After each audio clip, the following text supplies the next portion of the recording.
Hey guys, Kelly Walker Slaughter here, host of Warren First 931, and we are live in the Slaughter La Casa here in my little area. Of course, I've been playing incognito all week long, trying to do some keyboard typing and playing catch up. So thanks for everybody that has supported Brian Carr and everybody throughout this entire week.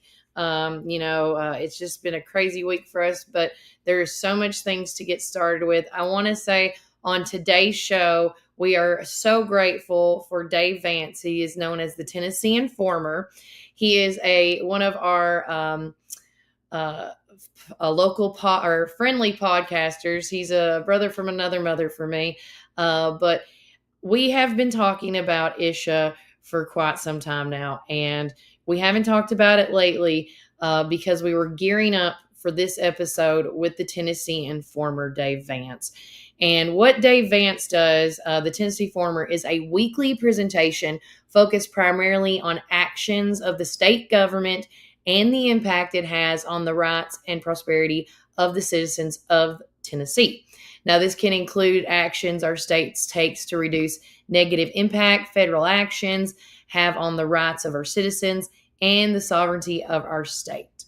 So the host, Dave Vance, is just a little background on him. He's from Stewart County and has followed state politics for years and is an unapologetic constitutional conservative. But he reached out to Vanessa and asked if we could come on his show and talk a little bit about, what we know about the Isha Foundation. And with that said, excuse me, as I'm trying to get it geared ready for you guys, this episode that you're about to watch, it's about an hour long. We are going to take breaks along the way so we can cut to our commercials. But on this episode, he aired it on September the 8th at 7 p.m., which if you're like, when was that? It was the fairest of the fair when everybody was at the Warren County A&L pageant fair. But his show is always at 7 p.m. And this is a gripping investigation into the Isha Institute of Inner Science, a controversial organization operating in McMinnville, Tennessee. The guest today is Vanessa Miller, a Christian, a wife, a mother, and a community advocate. Brings compelling evidence and firsthand accounts suggesting that the Isha Foundation may be more cult-like than a community-minded. From NDAs to IRS 1099 forms to disturbing chants and idol rituals, Vanessa is going to lay out all the facts, and so you don't want to miss this exposed. So again, I hope you guys enjoy this episode. It's our Isha Part 4 episode for today, and we want to thank again for all y'all's continued support of everything that we do here with the good, the bad, and the ugly. And I also want to say thanks to the Tennessee Informer, Mr. Dave Vance, for allowing us to, talk about this on his program.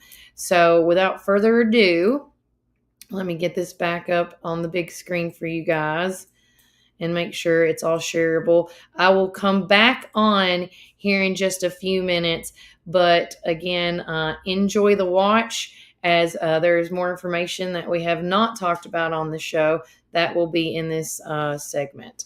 So here we go.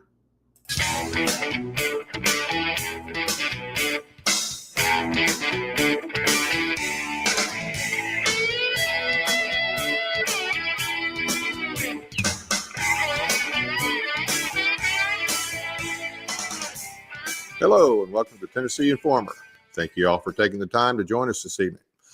Our program tonight has a multitude of important questions that have been raised concerning a particular organization that's located over in McMinnville. This is the Isha Foundation. We're trying to figure out, is this a legitimate 501c3 nonprofit? Is it a private club? Is it a cult? There's been allegations, and everything we're talking about tonight are allegations. I'm not making any claims.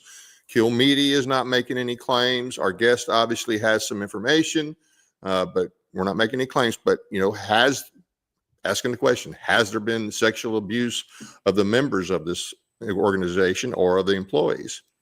What about the deaths of those affiliated with Isha?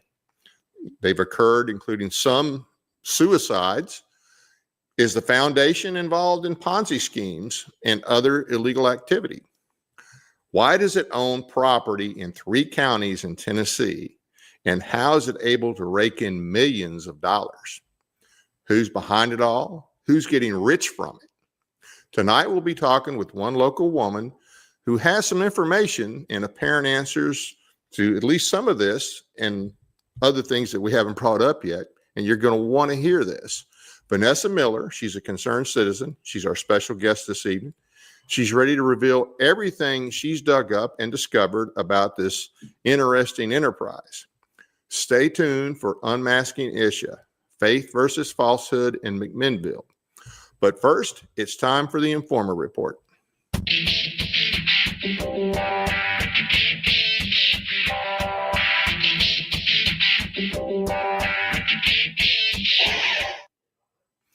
The Tennessee Firearms Association event this past Saturday went very well. General Flynn gave a rousing speech encouraging people to get into the fight and stressed the importance of state and local government and that Trump cannot fix the country all by himself. He's right about that. The MC was Monty Fritz, who just announced this past Friday that he was going to put in and he was applying for the position of governor with the people of Tennessee. We did a special on that you need to see if you haven't already. He reiterated that that fact, and he was very well received by most people at the event. Gubernatorial candidate John Rose was also there and spoke about the Second Amendment. However, Princess Marcia, the entitled one, was nowhere to be found. Apparently, she thought it was more important to go to the UT game than speak to members of an organization dedicated to supporting the Second Amendment / Section 26 of the Tennessee Constitution, an issue she claims to support. You would think if she was sincere about the issue, she would have been there and could have attended another UT game later in the season. Here she is with Randy Boyd, also known as La Raza Randy from the 2018 governor's race. During that race, he was exposed as being very pro-illegal alien. And he's also the chancellor of the UT. Now, you got to wonder, is Boyd maybe not responsible for some of the woke garbage still coming out of the University of Tennessee?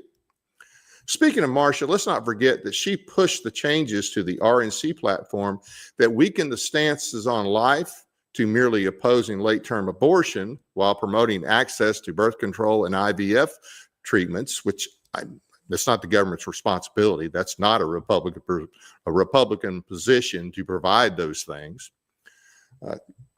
This platform also failed to defend marriage as being between one man and one woman.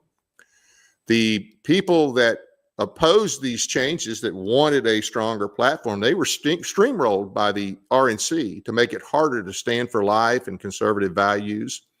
And they just really did not want to hear from the conservatives, from everything I can tell. And this is all these watered down provisions ended up in the RNC's 2024 platform. The Tennessee GOP wasn't happy with the watered down version and created their own version for the state. And they're known as the TNGOP Guiding Principles for the Tennessee Republican Party. So if Marcia becomes governor, which version of principles will she follow? The ones she dutifully passed at Trump's request, or the ones the state GOP passed that are more in line with most truly conservative Republicans in Tennessee?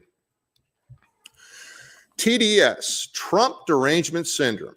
I've talked about this before, but I think it's worth hitting again. Virtually all on the left have TDS, and they hate anything and everything Trump does and says just because it's Trump. Unfortunately, there are many on the right that believe any and everything Trump does is fine since it's coming from Trump. That's a dangerous mindset. Our standard should be the Constitution and the understanding of presidential powers that were created at the time of ratification. Now, newsflash, those powers were considerably less than we've experienced in most presidents really since Lincoln, which was the true beginning of an exalted executive power that is clearly counter to the plain language of the Constitution, the Federalist Papers, which explained how the Constitution was supposed to work, and the ratifying debates of the states.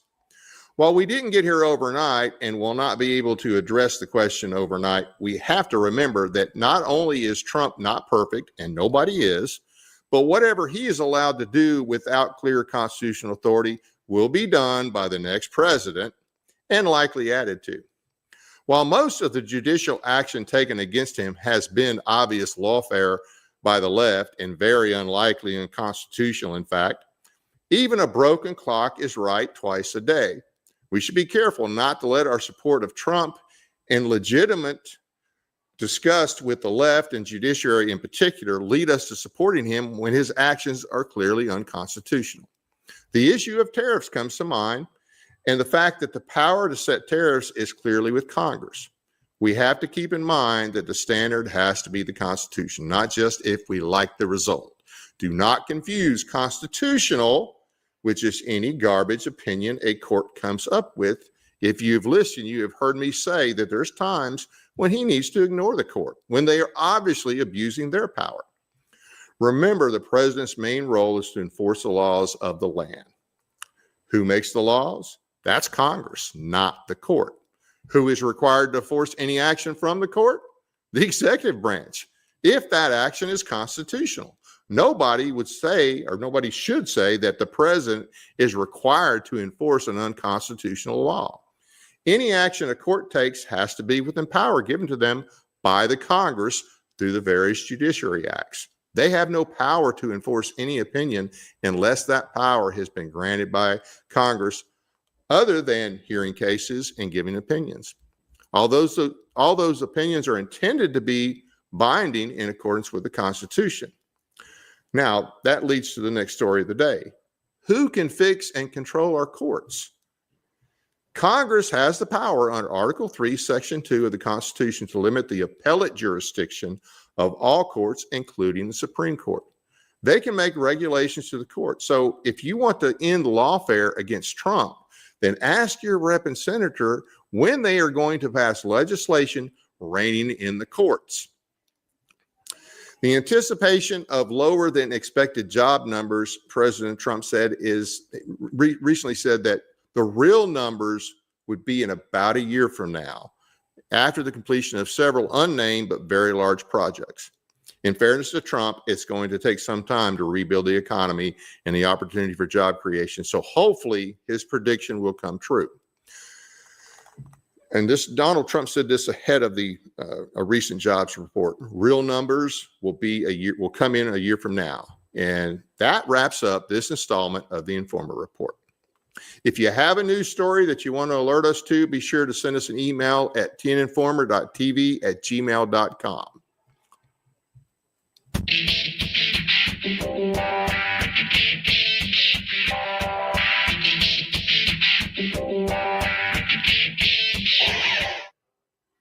Now, a little about our guest, Vanessa Miller. She's a Christian, devoted wife, proud mother, and she is very, very community focused.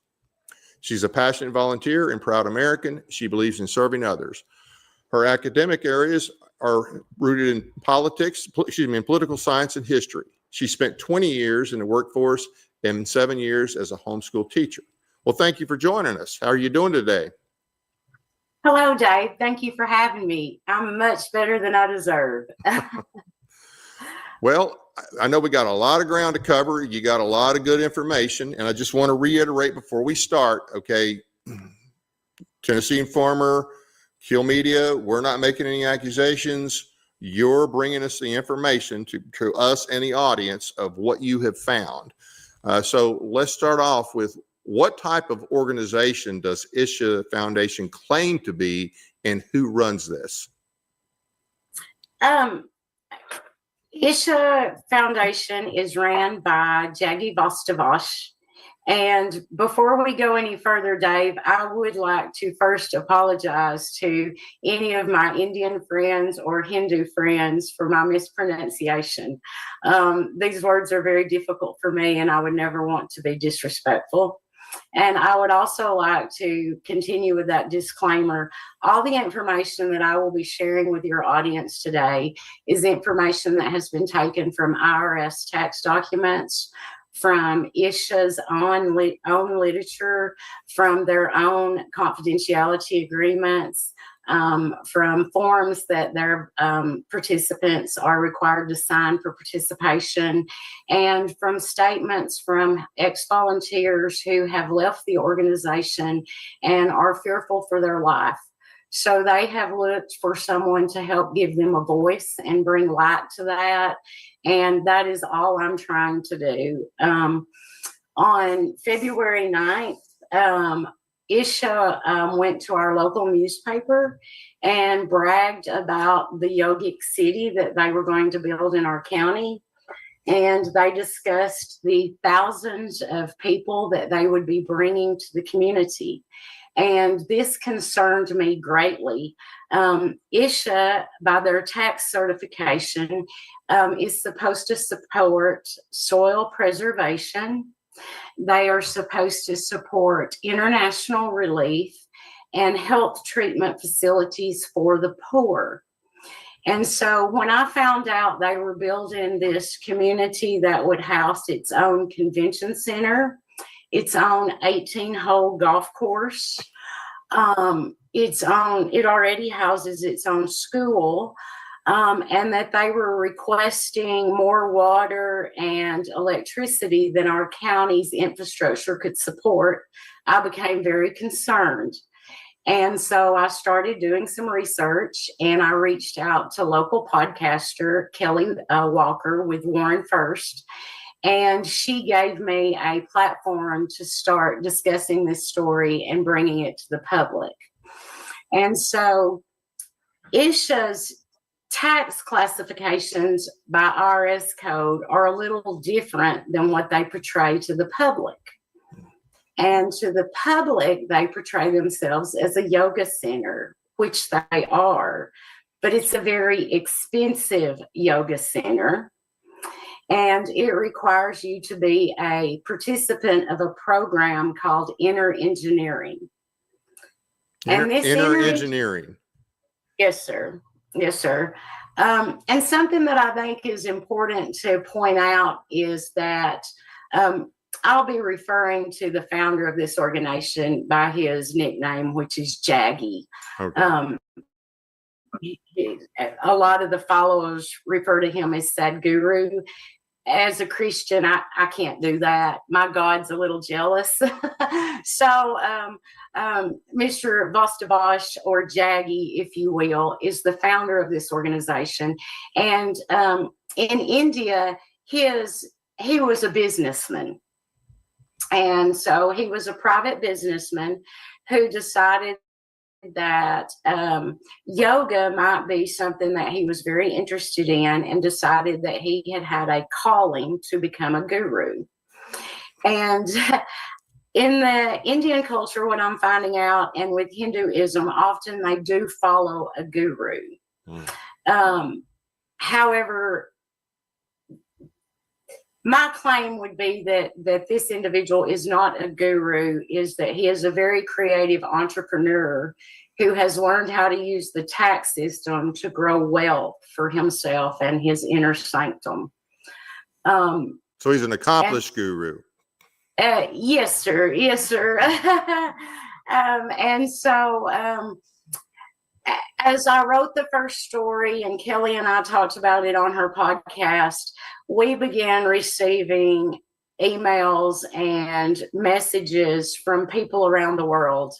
And then documents began being left at my car on Main Street. And I came home to boxes of documents from Isha that people wanted me to have. And at first I was very nervous about this and talking to these people anonymously.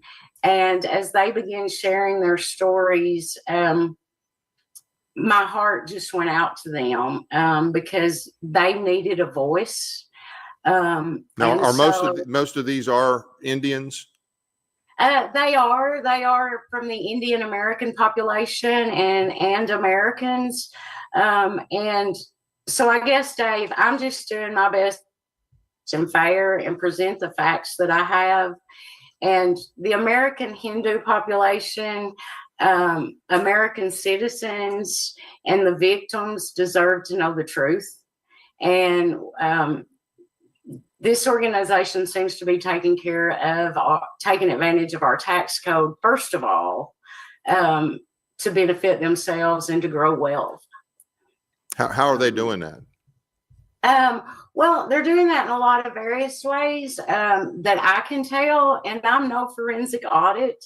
But one thing that you can take a look at is so their 501c3 classification is forest conservation, Okay. international relief, and health treatment. Okay. So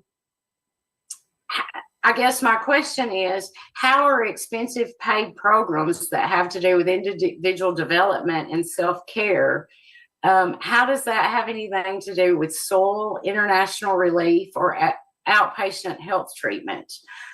These people are paying to go to seminars that help them be better individuals. That's not a nonprofit. That is a for-profit business. Right. How do they define international relief? Do you know? I do not know. I've not been able to find that. I have been able to find where they send their money internationally, or actually how much they send. Oh, let's talk about that. Yeah, when you take a look at their 990s, Dave, and I've went back about 5 years. When you look at Schedule F Part 2, where they have to list the entities and organizations that they pay outside of the United States, they leave the name of the organization, the IRS code section, the region blank. How are they allowed to do that?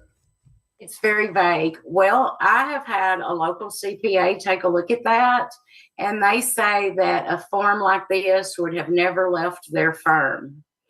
And so I pulled Tony Robbins's form because Mr. Robbins also has a nonprofit foundation, and he does a similar type service as Mr. Jaggy does. Mm-hmm.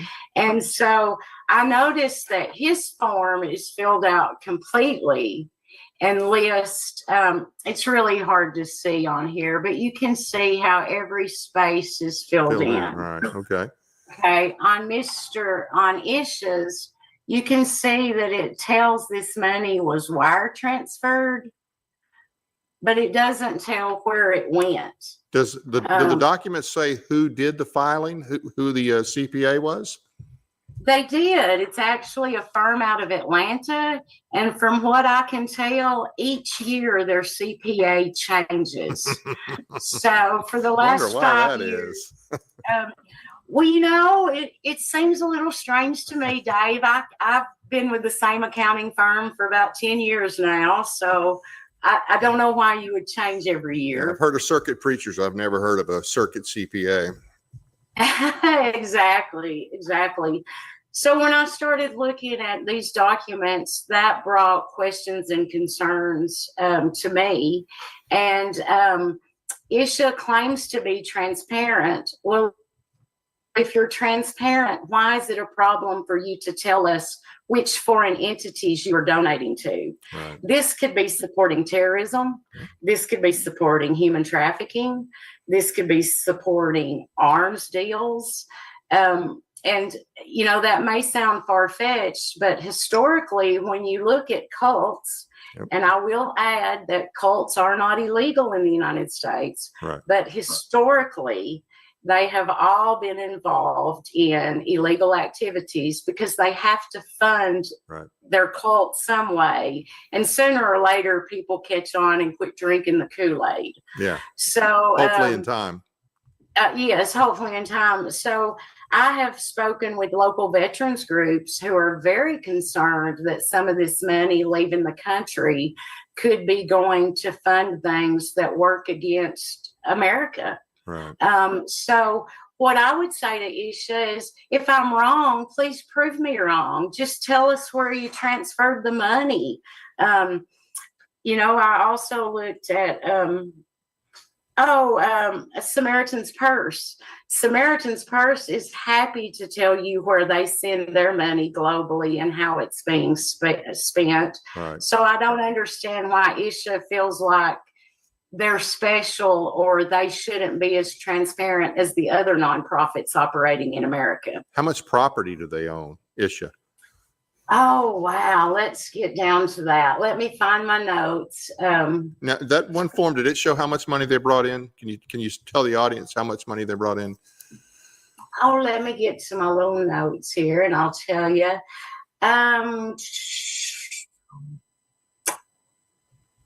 Let me see here. Bear with me just a second.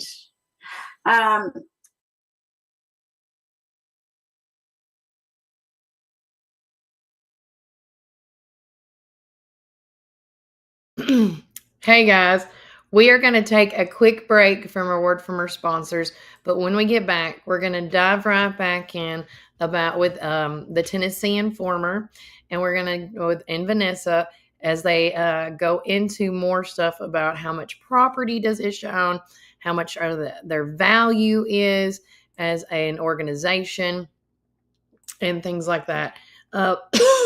Excuse me. I've been dealing with allergies all week, and I know you probably have too as well. But we are going to take one short break, but when we get back, we're going to jump right back in with Vanessa and Dave Vance, the Tennessee Informer, more information about Isha. And thanks for listening to Warren First. And remember, Warren County, keep it first. Citizens Tri-County Bank has been serving the people of this region for 53 years, and we are fully committed to the people and the communities that place their trust in us. McMinnville in Warren County is just one of the 9 counties that we serve. With 4 convenient branch locations, along with 7 ATM and ITM locations, you can be assured that Citizens Tri-County Bank is close by. Committed to you and committed to the communities we serve. It truly is what makes Citizens Tri-County Bank the only community bank you'll ever need. Equal housing lender, member FDIC.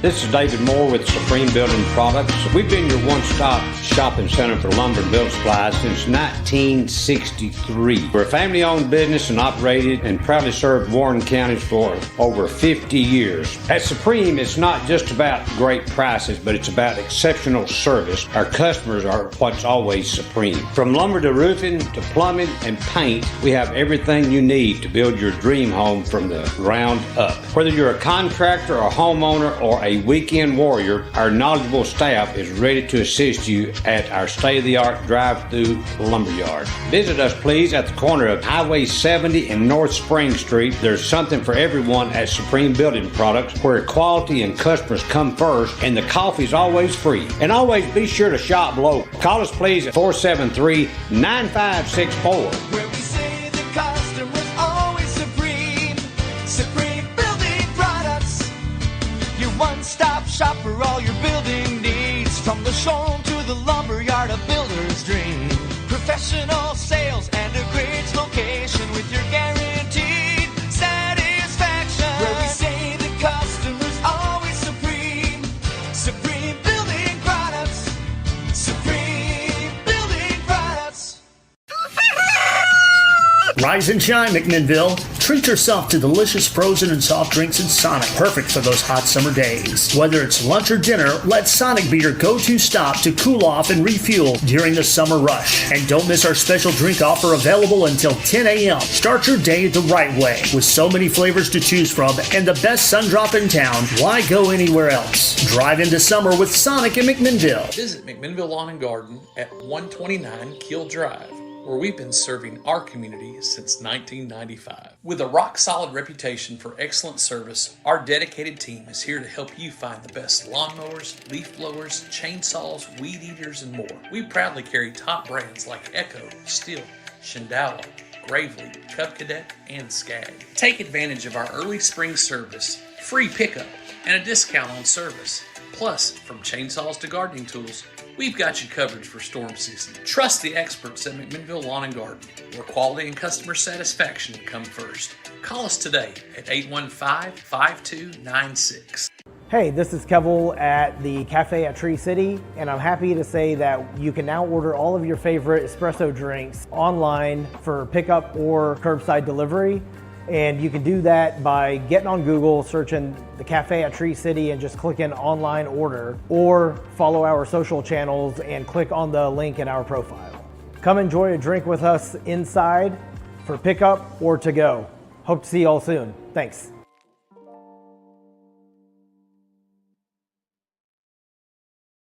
Ready for the fall at Randall Walker Farms? We have pumpkins and delicious apples, corn stalks and straw, perfect for the seasonal celebrations. And now it's the perfect time for planting. Come explore our selection and get your home ready. Visit us today on Manchester Highway or call us 635-9535. Randall Walker Farms, your destination for plants, pumpkins, apples, and more. That's Randall Walker Farms, 635-9535.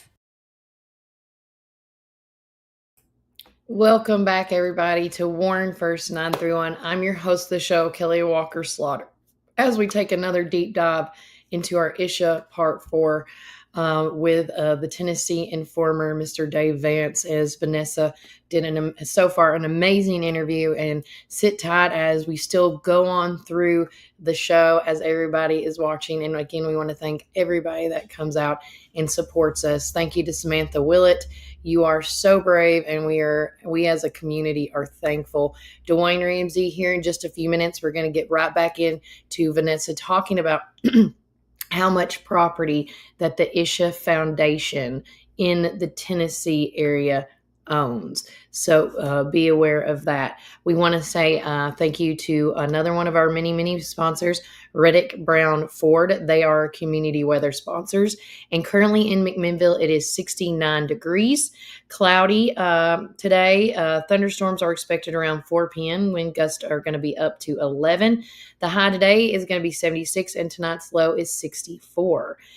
It is saying there is a 55% chance of thunderstorms and showers today, as well as a 35% chance of thunderstorms and showers tomorrow. So again, just be leery and wary of that. We're going to add this now back to the stage. Sorry about that. And I'm going to mute my mic and get this started once again for you guys. This is, again, the Tennessee Informer with Vanessa Miller. This is Faith versus Deception. What's really happening at Isha? Some interesting figures out there. You go. You can see there, that's what the Secretary of State shows as their revenue, and you can see how it's grown since they started here. Can you call that out? I can't see it from on the. In the 12/31/2023, their fiscal year ended with $50,931,015 in revenue. And out of that revenue, according to their tax record, they only donated $2,146,000. And as you guys probably know, in the United States, the standard for a nonprofit is to donate 70% to their mission and 30% to their administrative cost or less. Right. A lot of our nonprofits, like St. Jude's and Samaritan's Purse, operate at like 95%. Yeah. To their mission. So Isha is giving far less than that to their mission, but they continue to build wealth and grow their property acquisitions. And let me flip over here and I'll tell you about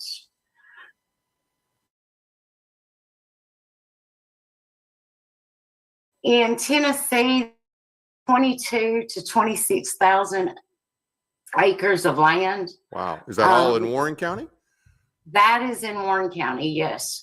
They also own property in Van Buren County, Sequatchie County, and Grundy County. Wow. And in Van Buren County, they have almost taken over the number of registered voters. Wow. Now, do they have facilities in all these counties, or they own the land? Well, that's an interesting thing, Dave. They have strategically placed their facilities across all 3 counties, creating a jurisdictional nightmare. They have buildings that sit on both sides of the county. They have housing that sits in multiple counties. When you enter into their front gate, that is one county's jurisdiction. When you pass a certain point on their property, it becomes another county. So to me, the placement of the facility seems a little odd. Like, I don't understand why you would complicate your Property, utilities and your taxes by spreading it across 3 jurisdictions, unless you were trying to create some sort of smoke and mirrors, possibly. And that again is not an accusation, just a question. Why did you do that? How many acres where the main foundation is, the main campus? Do you know how many acres that is? I do not know that right offhand. But you say it's like its own little community, right? Yes, it's its own little community. It sits on 2 sides of Highway 8, and it begins in Warren County and crosses over into Van Buren County. All the property is gated. And yes, you can enter the property during business hours, and you can visit the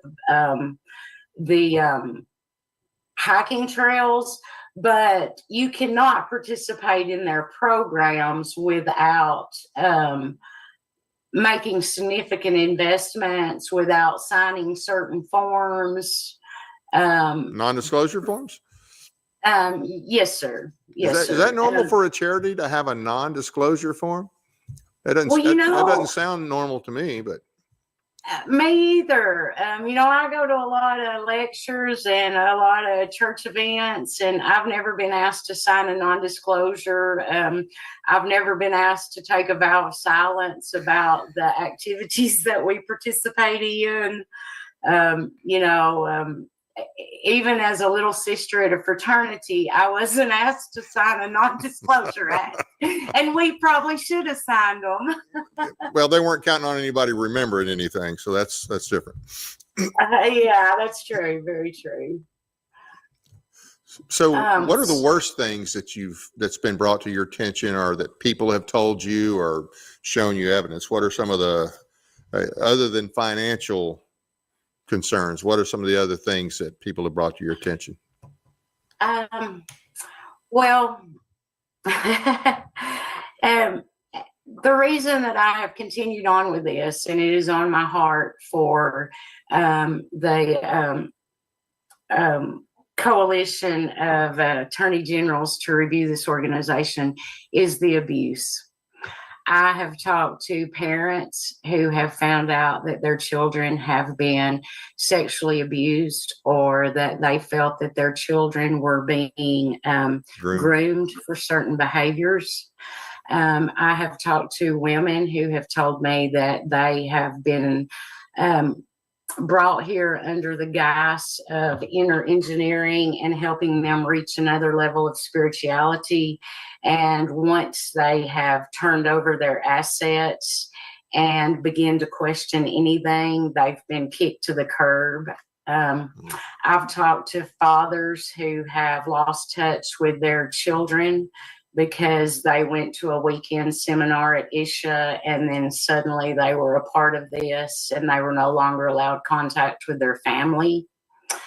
I have talked to individuals who followed him for years and thought that he was their guru and thought that he was helping them to do better things and make the world better, only to find out that that wasn't true, that he was rather misleading. The slide that we're looking at right now was sent to me by one of the ex-volunteers who was I think, a practicing Hindu when she came to Isha. And so for her, finding her guru was very important. And, you know, it would kind of be like us as a Christian, and all of a sudden we found out that our preacher and the one that we'd been going to for counseling was a con man. Right. And so these people are very, they're hurt, they're embarrassed, they're scared. Some of these individuals have been privy to information where he has tried to hire people to take out competing gurus. They are. Has the local law enforcement been informed of any of this? Oh, absolutely. And our local sheriff's department is very responsive and very much wants something to do about Isha. They realize that a lot of the things that are going on are above their chain of command, but they visit Isha often. They are aware of things that are going on. They have asked for help from the TBI and the other powers that be to do what we can to get this organization looked at. Have they gotten any help? Not a lot. I think our local sheriff's department is frustrated. I think a lot of people are fearful. Isha likes to throw around defamation cases. They like to threaten people with suing. They have been adamant in their, they actually done a response to some of the questions we asked, which was kind of interesting. But even in their response, and I quote, it says that, let's see right here,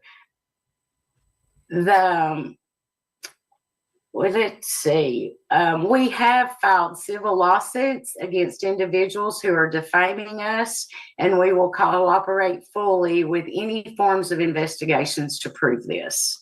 So it seems to me like a little fear mongering. Yeah. Kevin, can you put the victims list back up there? Because I noticed one of the victims, one of the people that died there, I don't remember his call, but he was actually from Paris. I think it was on the other slide. Yes, we're right. I think there's a slide of the 3 deaths. Yes, there.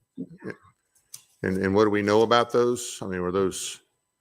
Well, there have been a lot of, if you go online and you look up these 3 deaths, you can find all kinds of crazy things. And, like, for example, the part about the organ harvester, that information was taken from the website, but I have read that young man's autopsy report and have seen that. So there is a lot of mystery surrounding that death. So somebody did take his organs? That was not verified. Supposedly that young man was an organ harvester who was visiting Isha for that purpose. That, I don't know, but there is a lot of information out there about that. But the young man did die while he was at Isha. Then the young man from Paris, Tennessee, I actually read his autopsy report, and it was listed as a suicide. But it is my understanding from some of the volunteers that knew him is that he began to speak out about some of the things that he was seeing going on. And then Mr. Pandey that was there, it's my understanding he was a member of Jaggy's Inner Sanctum and that he helped with the bookkeeping. Okay. And so those things aren't being revealed necessarily, but all of the volunteers that I've spoken with that have left maintain that those things are true about those deaths. And then if you flip to that next side, you'll see that there's a total of 12 deaths associated at the yoga center in India. And of course, the first one is beginning with his wife, who he was charged with her murder. However, he was not prosecuted, but her family maintains that he was responsible for her death. Not prosecuted or not convicted? He was not convicted. I apologize. Okay. He was not convicted. But recently in the Indian courts, there has been a volunteer or a witness come forward and say that she was there that night and that there needs to be action taken to prosecute him. And then, as you can see, quite a few more suicides. One thing that all of the volunteers maintain is that Jaggy values mercury, and that a lot of the water that they drink and that the food that they take has been infused with mercury. Now, this I have not verified, but you know, that's an odd claim, but they claim that they are controlled through their food, sleep deprivation, the chanting. I think I have a slide somewhere about what a cult is. And so let me ask you something. They're controlled. So how are they able to get their message out? How are they able to get in touch with you? Most of the ones I'm working with have left and are currently in hiding. And one family I've talked to, I'm not at liberty to say what states that they're in, right. But I have talked to people from India. I've talked to people from Canada. I've talked to people from Florida. I've talked to people all the way to Texas. Spanning at least 6 states. Wow. So, and all of these people are telling me the same kinds of things. And so it just, you know, when it looks like a duck or it quacks like a duck and it walks like a duck, maybe it's a duck. Yeah. I just want to check and see, you know, and they talk about being transparent. However, we've never seen Jaggy in McMinnville. He's never come to a county court meeting to tell us about his organization or all the wonderful things it's doing. He does send his lawyer to tell us about the things that he's doing. And some of the employees that are on the high end of the spectrum at Isha. But I think it's a little bizarre that the president of a nonprofit wouldn't at least address the county court or maybe the concerned citizens. Right. But, you know, he's chosen not to. And I think that's a bit suspicious. So you said your local law enforcement, they're aware of what's going on, and I guess they've asked for help from the TBI. And now I think we talked before we started, something was mentioned about the comptroller. Has because the comptroller could look at the tax documents, right? Right, Dave. And I really think that's where the responsibility falls. I think the responsibility falls on our comptroller. I think it falls on the IRS to do their job and monitor these nonprofits.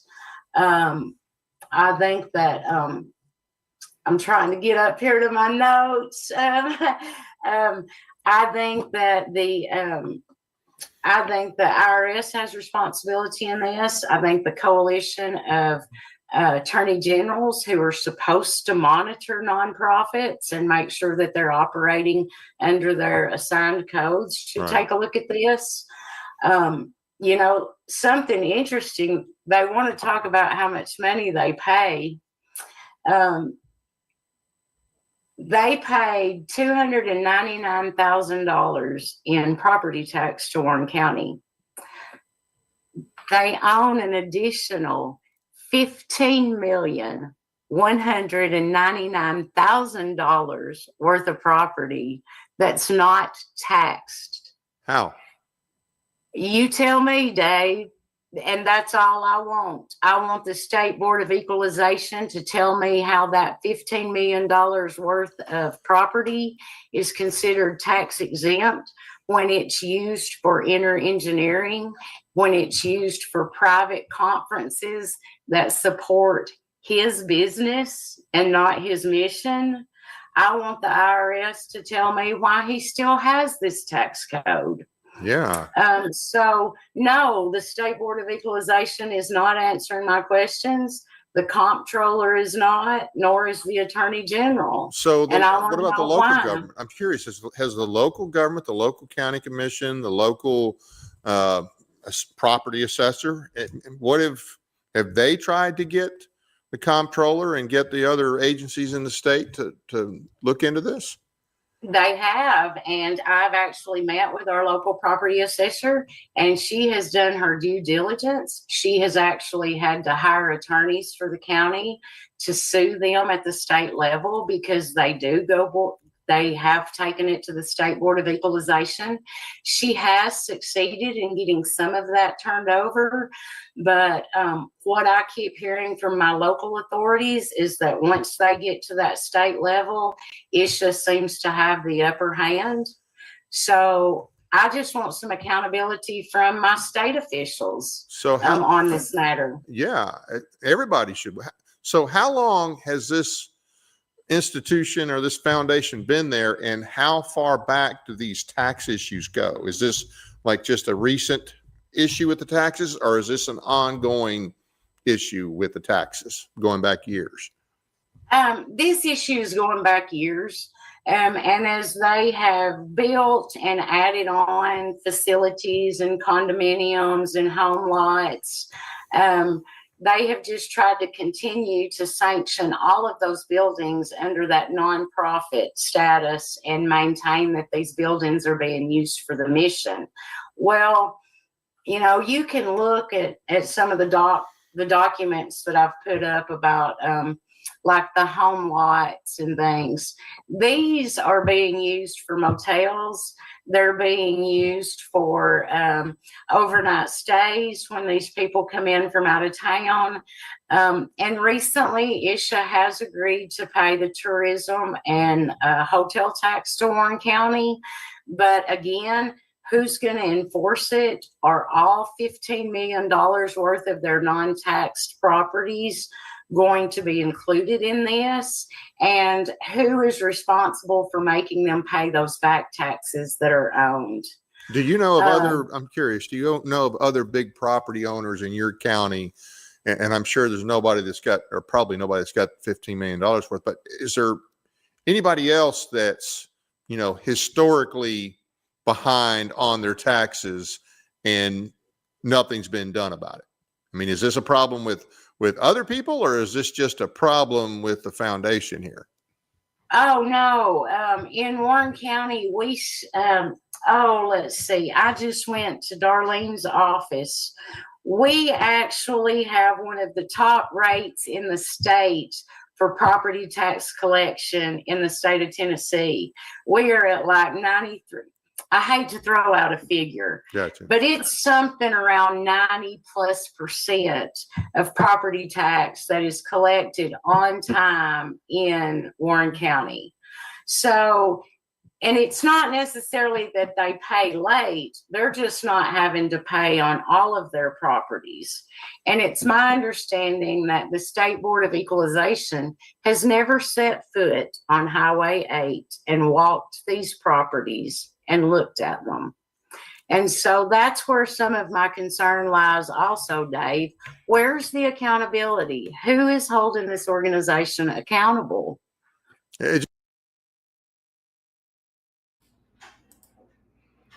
Hey guys, welcome back to Warren First 931. We're going to do another quick short break from a word from our sponsors and get right back in to our Isha Part 4, where we were invited to go out. Vanessa was invited to go out and answer some questions with Mr. Dave Vance with the Tennessee Informer. Again, I would love you guys to go to his page, click on thumbs up, thumbs down, go to his YouTube page. Please, we will share the link in shortly after the video is done, so you guys can follow him because we will be doing one or potentially two more episodes with Mr. Dave Vance. So again, thank you for all the continued support that you've given me and Vanessa here at Warren First. Like I always say, we could not do this without you. But we're going to take one more quick word from our sponsors and get right back in to Isha Part 4. And remember, Warren County. Welcome to our coffee drive-thru located at 601 McMinnville, or give them a call at 474-1776. At our coffee, we pour love into every cup of coffee we serve.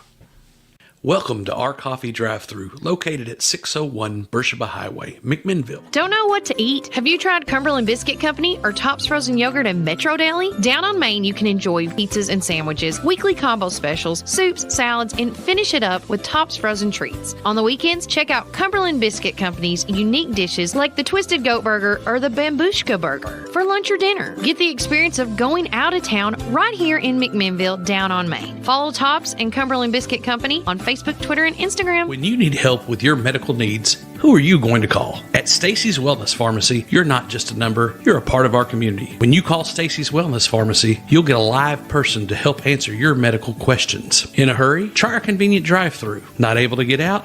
We offer free delivery within the city limits. Stacy specializes in Mr. Stewart's over-the-counter and prescription cough syrups. Need to transfer your prescriptions? It's no trouble to transfer to Stacy's, where people care and wellness matters. Stacy's Wellness Pharmacy is located at 485 North Chancery Street, or give them a call at 474-0600. Craving the best barbecue in the South? Look no further than Prater's Barbecue in Morrison. Whether you're dining in or taking out, we've got something for everyone. From our mouth-watering brisket, baby back ribs, juicy ribeye steaks, specialty sandwiches, and fried chicken tenders, your taste buds are in for a treat. Don't forget our weekly specials. Monday, spaghetti or hamburger steak. Tuesday, meatloaf or barbecue chicken pork. Wednesday, pork loin or Salisbury steak. Thursday, smoked chicken house or country fried steak. Friday, fried catfish or Cajun catfish on rice. Whether you're feeding hundreds at a company picnic or meeting a friend for lunch, you can count on Prater's to satisfy your taste buds. Call us at 635-2259 and taste the tradition at Prater's Barbecue. 30 years of excellence. Hey, this is Kevel at the Cafe at Tree City, and I'm happy to say that you can now order all of your favorite espresso drinks online for pickup or curbside delivery. And you can do that by getting on Google, searching the Cafe at Tree City and just clicking online order, or follow our social channels and click on the link in our profile. Come enjoy a drink with us inside for pickup or to go. Hope to see you all soon. Thanks.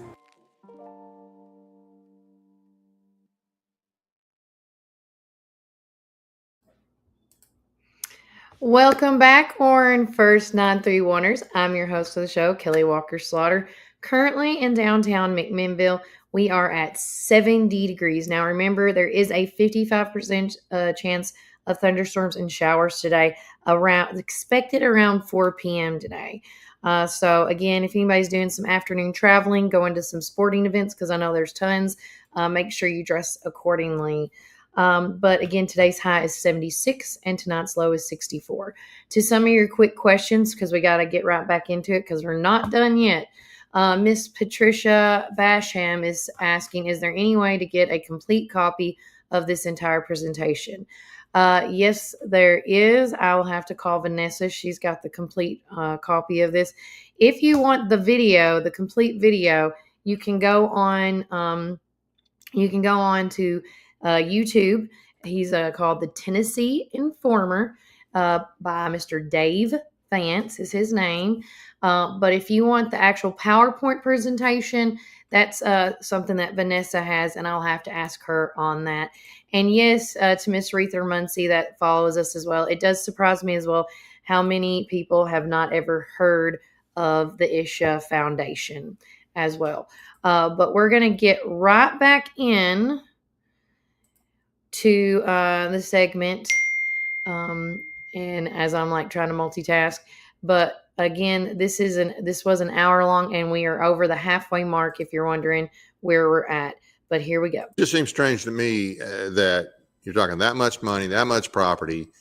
The county is apparently doing what it's supposed to do, and the state, which, you know, I know people in a lot of other counties, and you know, the comptroller, it's like, yeah, okay, we told the comptroller about X, Y, or Z, but this is pretty significant. It would seem to me, between all the different state agencies you're talking about, that by now somebody would have said, well, let me look into this. That just seems strange. But then you think about the amount of money involved, and seems even stranger, doesn't it? It does. And something interesting to think about, Dave, is in 2023, if you take a look at their 990, which I did on candid.org, their revenue was $50,927,000, and they only paid $9,350 in sales tax. How do they Okay. How do you do that? Hey, listen, my church pays more sales tax for our coffee shop than that. So the numbers don't add up, you know, and they sell things, for instance, like vitamins. Okay. Mercury? These vitamins sell at retail value. So they are not helping the poor by selling these vitamins. Right. Okay. Are they paying their sales tax on these? Are they paying their sales tax on their sacred walks that start at $10,000 a day? What? To stay at their facility for a weekend program, you're looking at $1,200. They go from $1,200 to $20,000. And I will say this, Dave, you know, we talk about the Attorney General, you know, not doing anything about it and this, that, and the other. You know, I think about the Rashimi community up in Oregon. Right. And the guru that founded that organization is Jaggy's arch nemesis. Okay. So they've had this little battle going on. Right. Well, you know, that organization did try to take out a hit on the Oregon Attorney General and the U.S. Attorney General. Wow. I wasn't tracking that. Wow. Yeah. So I can understand why some of these politicians and attorney generals might be fearful. But if you're fearful in that position, please resign and let someone take that job that will do it. Yeah. Because at the end of the day, this is a man, and he may have a lot of money, but he's not above U.S. laws. Right. Or Tennessee law. Tennessee law, and Tennessee is losing a ton of money. I think that he's bringing negative connotations to our community. I think he's a poor reflection on American Indians that are in the country. And I just want somebody to take a look at it, or I want them to come on and debunk all this stuff. Right. Explain it to me. You know, explain to me how having a golf course and a 15-mile trail system and a park and a sports complex is a nonprofit. Those are amenities that are provided in gated private neighborhoods at country clubs. You don't deserve a tax break for that. No. You know, how can you tell me that you are wanting to be a part of this community when you're trying to deplete our local utilities instead of being a part of the community and join in with us? You want to build your whole separate city. And then, you know, the real estate, every way I've looked at it, it appears to me to be some type of Ponzi scam. You know, it doesn't make sense. At the end of the day, the only people that are benefiting from that real estate are the founding member of Isha organization and those top board members. How many board members are there? I think I think there are 7. 7. Okay. And all from India. Let me flip over here. I think I have that pulled up. They're all from India. Are they related to Jaggy? Yes, some of them are related.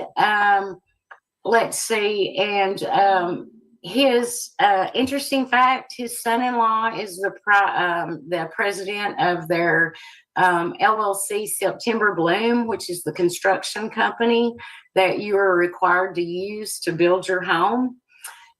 Recently, they went public and bragged about using 300 local contractors.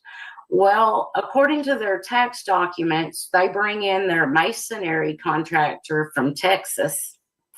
Their electrical contractor comes from Christiana, Tennessee, and I can't really find any local contractors that work for them. Wow. What about volunteers? How are the volunteers treated?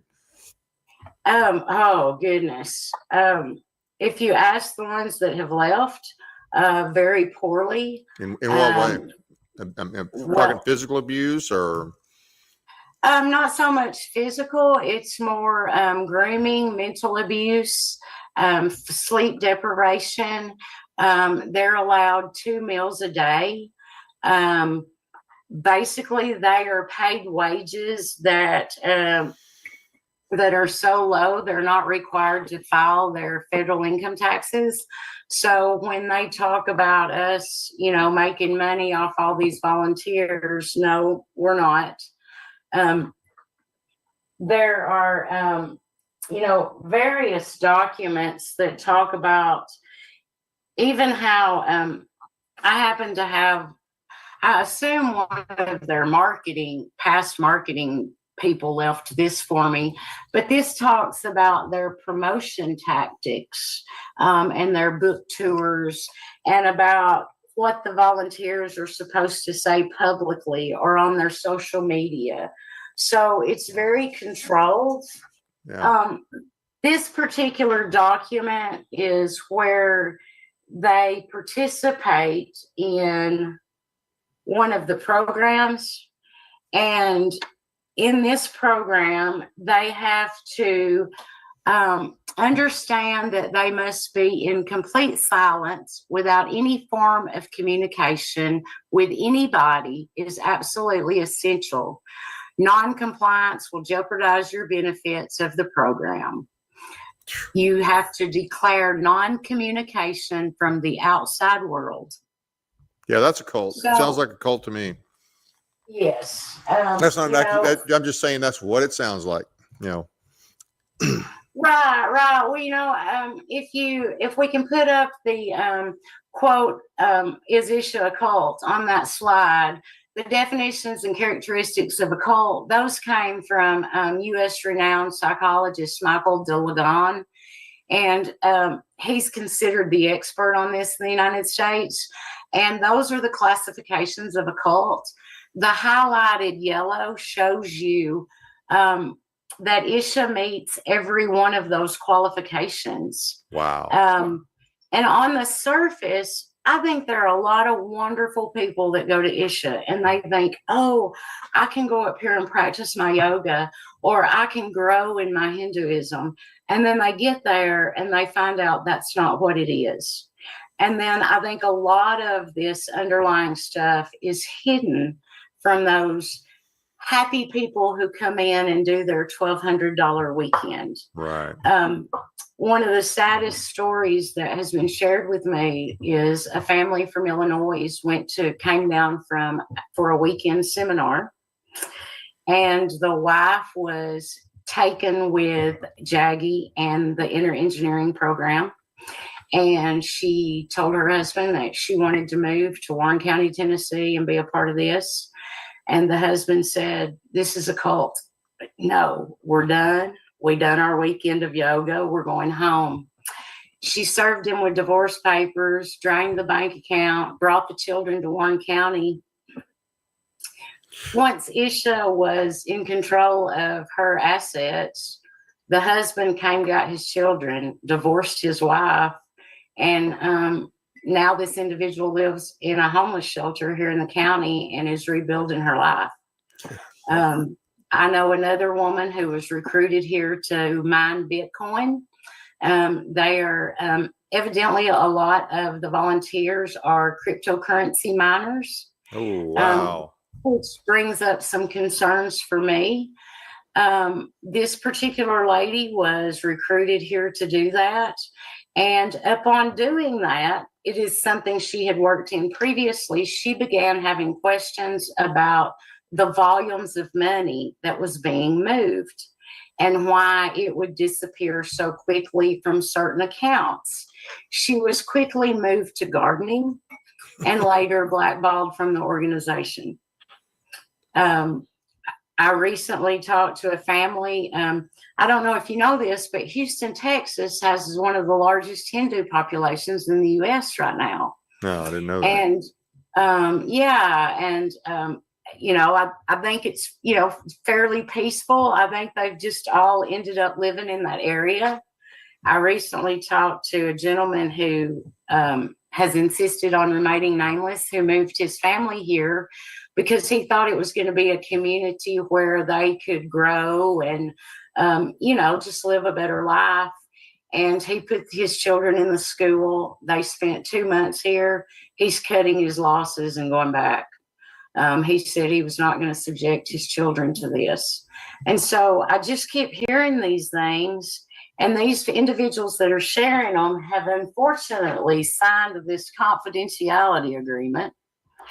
And they can be sued. They can, that's a scary thing to think about being sued. Right. I didn't sign that confidentiality agreement. And when Isha chose to be a nonprofit 501c3, that gave me the permission to look and to review them. And I think that every citizen should review nonprofits that they're interested in, certainly ones that we donate to. I mean, that's really how we self-govern them, correct? We make sure they're doing what they're supposed to, and then we send them a check or we don't. Right. But everything that I found about this organization just, it brings up more and more questions about the tax classification. And then when I talk to these mothers and these fathers, and these individuals who were simply looking for a higher power or because they wanted to help develop impoverished nations in India, and then they were taken advantage of. It breaks my heart, and I want to. There's something is not right about this. That's for sure. And I agree, Dave. I agree. And I think the powers that be really need to take a look at it and help us get to the bottom of it. Absolutely. Any closing thoughts? Oh gosh, I feel like I haven't done anybody justice today. You've covered covered quite a bit of ground here. I mean, you've covered enough ground tonight that somebody should be looking into this. And if we have to, we'll bring you back. I will ask this. You said that you're on a local podcast. Can you give the information for that? So maybe if people wanted more background or wanted to know more about the history, what that podcast is, if that's something you want to put out. Yes, I'll tell you what, let me make a closing remark real quickly, and then I'll let Kelly give the information about the podcast, if that's okay. Sure. Yeah. I guess, Dave, my main goal in this is that I would like a full review of the organizations, and not just Isha Foundation, the LLCs and the various nonprofits that he has filed underneath Isha. I'd like a forensic audit. I would like their tax status removed and them made subject to the rules and regulations of every other private business owner in the U.S. Yep. And I want the victims to know they have a voice. He is just a man, and in America, their voice matters. I don't want these people to be fearful of leaving the organization. Right. And I just ask that people out there who have watched this and who it's on their hearts, just please pray that we bring discernment to this and bring light to it, and pray for those volunteers who have been brave enough to start sharing their stories. Right. And especially thanks to my friend Kelly Walker, who does the local Warren podcast. Kelly, she focuses on good news for Warren County, and she's allowed me to bring this story to light and get it out there. So, Kelly, tell them how to follow you. So Warren First 931 is all local all the time. It's Warren County News. My show is about education, transparency, and information. And again, it's the local voice is what my newspaper is called. And if anybody has a concern or anything, they've always called us. And if you're watching, 931-369-3050. But we have a website. We do 10 social medias, everything from Facebook to Instagram to Spotify to YouTube, TikTok, you name it, we're on it. So anybody that wants to look, go on Facebook and just find our beautiful sunshine with a microphone on it. And you know, that's the easiest way to get on our show. But my show is all about bringing the positive news. And then sometimes, just like with your show, Dave, we got to talk about the hard stuff and the tough stuff that a lot of people don't. And there's a lot of victims that have come to me and Vanessa. There's a lot of people that, you know, that may feel insecure because they don't want to feel like I'm asking a dumb question. My philosophy is there's no such thing as a dumb question. So you come and ask me and I'll find out for you. Sounds good. I got a couple. Hey, Vanessa, if you get more information, we can definitely have you back on the show. But so who is your U.S. and your state rep for that area? Our state representative is Janice Boland. Now, she's your senator. I'm sorry. Our senator is Senator Janice Boland. Our state representative is Mr. Charles Curtis. He must be new. Okay. And I'm sorry. I misspoke on that one. Charles is our previous one. Paul Sherrill. Paul Sherrill is our Sherrill, new one. okay. I apologize. Yeah, there. And your U.S. rep is? Our U.S. representative is, oh my Scott goodness. Yes, you're giving me a history test. Scott Desjardins and Haggerty and Marsha Blackburn, of course, our state, our U.S. Okay, so have any of them been notified of this? Yes, I have notified Senator Blackburn. Senator Boland has been very helpful with this. We have reached out to her, and I'm counting on her to arrange a meeting with the Attorney General for us. We have been reaching out to the Comptroller's office. We have reached out to ICE. We have reached out to the TBI. I have sent all this information to the IRS. I recently reached out to Tulsi because she is one of my favorite national leaders right now. And as a practicing Hindu, I feel like this might be a story that's important to her. Other than Janice, has anybody returned? Any of these other officials, have they returned your calls, or are they looking into it, or are you just getting blown off? Trey Hargett. Trey Hargett reached back out to me when we turned in the paperwork, and he was not as helpful as I thought he would be. He may have needed a drink. I don't know. Anyway. I'm going to be nice though. But I have not got the response that I thought I would have gotten. But you know what, Dave? You start reviewing how our government has handled cults in the past and what happens when one needs to be resolved. You know, Branch Davidian's a perfect example of what happened when the federal government they seem to wait too late in these matters. Yep. And I don't want that to happen to McMinnville. Right. I don't want that to happen to Warren County or Van Buren County. I don't want that to happen to the victims. I don't want to see anybody else die over this. Right. I don't want to have to see the FBI storm Isha one day. Yeah. I would just like maybe some accountability beforehand, and maybe this could be handled a little differently than they have been in the past. Yeah. Well, it seems to me like there's a lot to handle there. But hey, thank you both for coming on. And there is the website. If you look up there, if you want to know a little more about the foundation, it's there. I encourage you to go check it out.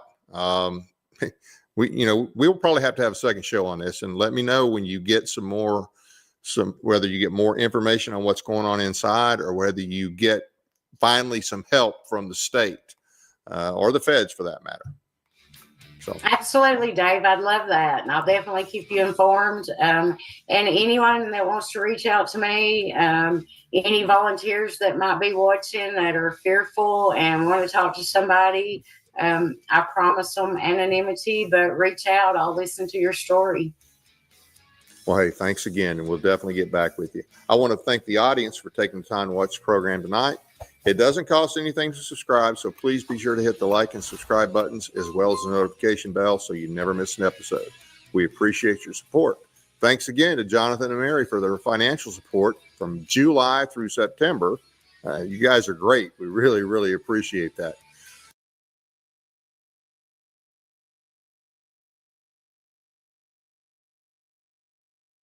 Hi, guys. So that was our interview with the Tennessee Informer, Dave Vance.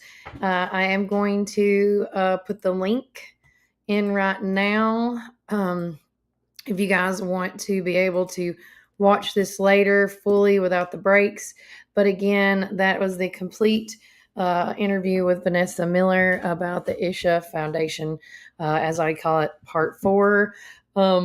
We're hoping, we're just a small town, and I want people to know that's watching that even though we're a small town, there's a lot more numbers right now that are more concerned. And again, I pray each and every day for the county, for the folks, including on the mountain, that they're doing what is right. And but if you do have a question of concern or anything like that, you're always welcome to reach out to us here at 931-369-3050. It's like she said on the show numerous times with Dave Vance, as well as here on Warren First. If we are incorrect about any of the tax information or anything that she said, just, prove us wrong. We did email them during the summer. Back in July, back in June, I want to reiterate, back in June, there was a meeting that was held with all the women of Isha, and I was there at that meeting, and I did email them questions as I told them I would, because I did address some, and I asked them to, as to their face, amongst my peers of here in Warren County, with Beth Martin, just to name a few. Beth Martin, I saw... I don't know her maiden name now, but Casey Powell was in there. And then several other folks was in there. But I said to them, if I am incorrect on any of my accusations, correct me, please correct me. And so I need to see, but I told them I need to see the documentation when it comes to the money, like the taxes and stuff and your 990s. I need to see that. Prove me wrong that you didn't go to the State Board of Equalization to get your property taxes cut in half, things like that. But again, I want people to also know that the Isha Foundation is not just a growing problem for, us here in Warren County. It's a global issue. And so I do want to say thank you to our local law officials, our local government, for being as helpful as they can with us through this process. We couldn't do this without them. So I want to make sure to let you guys know that they have helped the best they can, and they've done an amazing job with that. I do know that the next step is state and federal. And so that is the next step. We've done all that we can. And by re-releasing this information and keeping it relevant and going, maybe somebody from the state and federal will be able to see this. But it's just, again, if they were not, and I'll say this again, if they were a private business, we would not be talking about this at all. But they are a nonprofit, and all this information that we have shared on the podcast and to any of the meetings that we've been going to, this is all, you can find all of this on the internet. You can find this on government websites, nonprofit websites that they have to be a part of, because as a nonprofit, everything is public knowledge. Okay. If they were a private business, want to see any of this. But it is just concerning to me as a concerned citizen in Warren County that you have all this, you do so, like, from what on the outside looking in that knows nothing about Isha, right? Like, let's go there. On the outside, oh my gosh, they have an amazing facility. They're making so much money as a nonprofit. They're doing something right? But then when you look at their tax forms and all this stuff, something's not adding up. And if I decided to create Warren First 931 as a nonprofit, I would have to make sure to label everything out and then some. Because if I didn't, I guarantee you guys, I would be slapped with something instantly. So before, whether it's Isha Foundation or any nonprofit organization, you owe it to yourself to do due diligence and look into that nonprofit if you are going to donate money, because you always want to make sure your money is going where they say it's going to. So if they say it's going to trees, well, I want to see where the money went to trees. Did the trees go to India? Did the trees go back here in Warren County? What? But again, a lot of nonprofits do a smoke and mirrors game, and we have to figure out as concerned citizens to go around that. And so, again, if you have any questions, you're welcome to call me at 931-369-3050. You also can email us at newstipswf931@gmail.com. We set up a new email so we can kind of decipher everything going in. So if you have an event going on, a question you need to know about, things like that, go to newstipswf931@gmail.com. But again, I want to say thank you to everybody that watched our show today. I want to thank all our sponsors. I also want to do a shout out to the Tree City Cafe, the Well, and the Inn. They're one of our mini sponsors. And I don't want to forget, 2 weeks from today, they are going to be doing their grand opening on October the 10th. And we're going to be out there celebrating with them. They have introduced their new fall drinks at the cafe. They got pumpkin patch latte, the Horseman's Missing Brew, pumpkin patcha, harvest frappe, and chakeen. So again, if you're into any of those things, make sure you check out. They're open 7 days a week. You don't have to stay there to get a drink there. And that also includes with the Well. But guys, take care. God bless. Enjoy the rest of your day. Have a blessed weekend. As I have to get off here and get ready for a golf match. So take care. God bless. Enjoy the rest of your day. And of course, remember Warren County. Oh, gotta say it first. Keep it first.